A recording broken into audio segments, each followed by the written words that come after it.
Milner's conjecture states that the four-ball genus of a PQ torus knot is equal to P minus 1 times Q minus 1 over 2.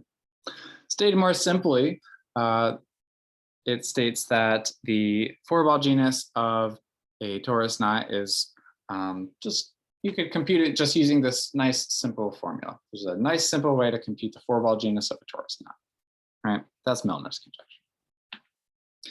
And so that was eventually proved in the mid to early 90s using some heavy duty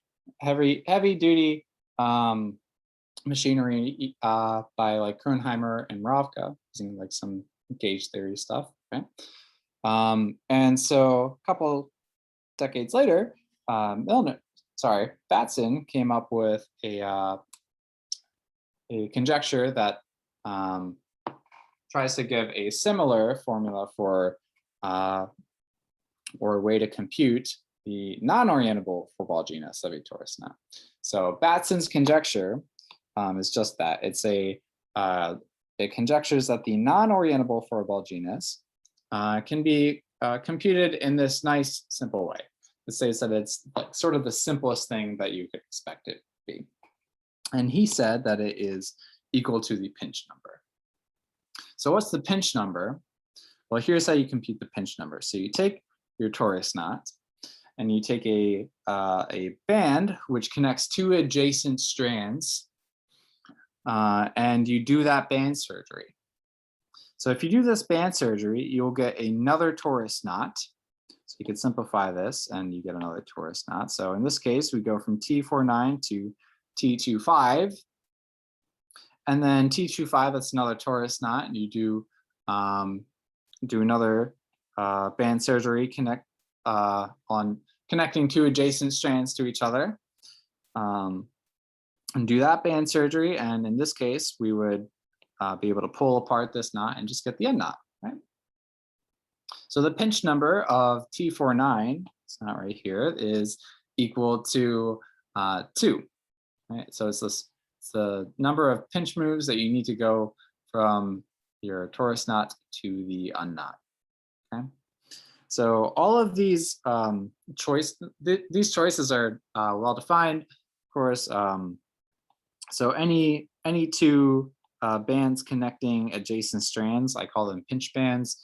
They're isotopic. You could just take this band and just push it through and it'll pop out on the other side, connecting two like different adjacent strands, and then you could bring it around. So they're all the same. So there's only one way to do pinch moves, is what we call them, to go from your torus knot to the unknot. There's only one way, so that's we would call it like the pinch sequence of the knot, I guess. All right. So anyway, Batson conjectured that the non-orientable four-ball genus is equal to the pinch number of a torus knot. So he proved that this is actually true for 2K minus 1 torus knots.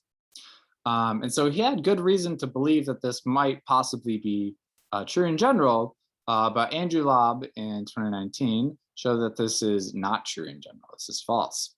So T49, it has pinch number 2, but its non-orientable four-ball genus, I call it gamma 4, or that's kind of the common notation for that, I guess. He showed that that is equal to 1.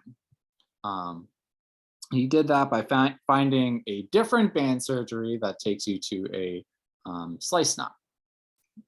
And so what I did is I generalized his construction. So I found a bunch of knots that all have pinch number strictly larger than their actual non-orientable four-ball genus. So here's T825, which is the first example I found.